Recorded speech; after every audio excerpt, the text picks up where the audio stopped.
रूस में चल रहे ब्रिक्स सम्मेलन में आज ब्रिक्स प्लस की मीटिंग होने वाली है। मीटिंग में भारत की तरफ से विदेश मंत्री एस जयशंकर हिस्सा लेंगे।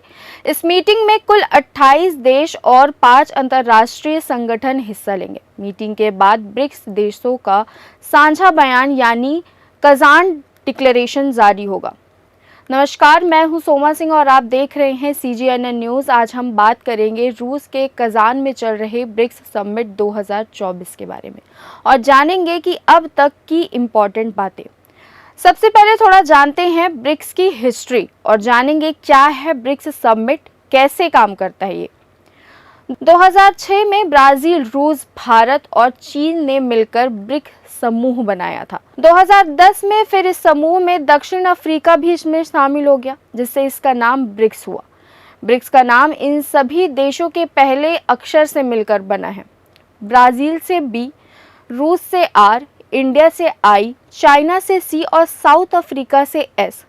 इस समूह की स्थापना विश्व के सबसे महत्वपूर्ण विकासशील देशों को एक साथ लाने तथा उत्तरी अमेरिकी और पश्चिमी यूरोप के धनी देशों की राजनीतिक और आर्थिक शक्ति को चुनौती देने के लिए की गई थी।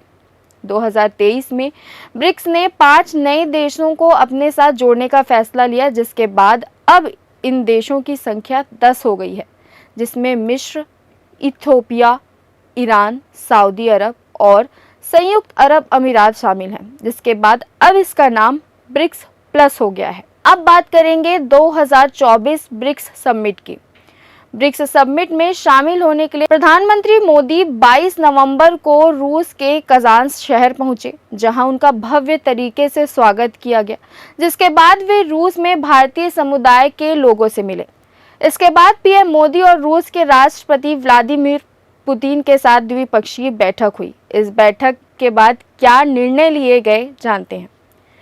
PM मोदी ने कजान में एक वाणिज्य दूतावास खोलने की घोषणा की और कहा, कजान जैसे खूबसूरत देश में यात्रा करना मेरे लिए सौभाग्य की बात है।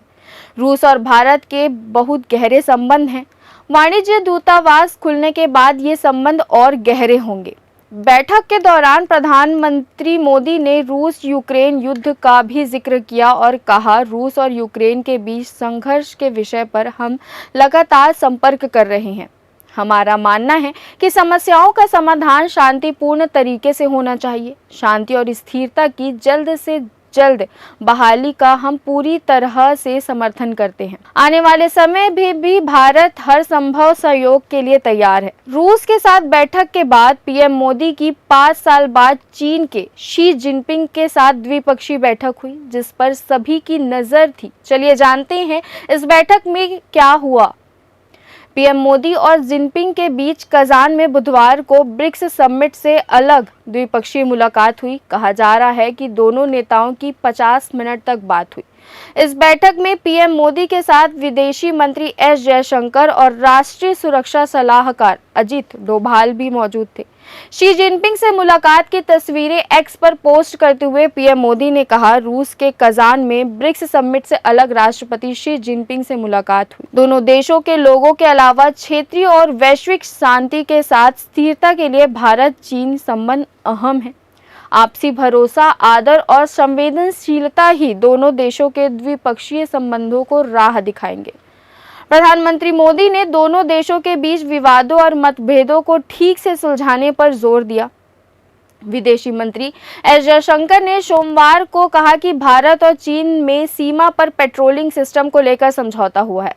इससे मई 2020 से पहले की स्थिति वापस आएगी। 2020 में गलवान झड़प के बाद दोनों नेताओं की यह पहली बायलैटरल मीटिंग थी। पुतिन को PM मोदी और जिनपिंग को जोड़ने में पुल की भूमिका के रूप में बताया जा रहा है। फिलहाल के लिए इतना ही। ऐसे ही रोचक किस्सों के लिए बने रहिए CGNN न्यूज़ के साथ। नमस्कार।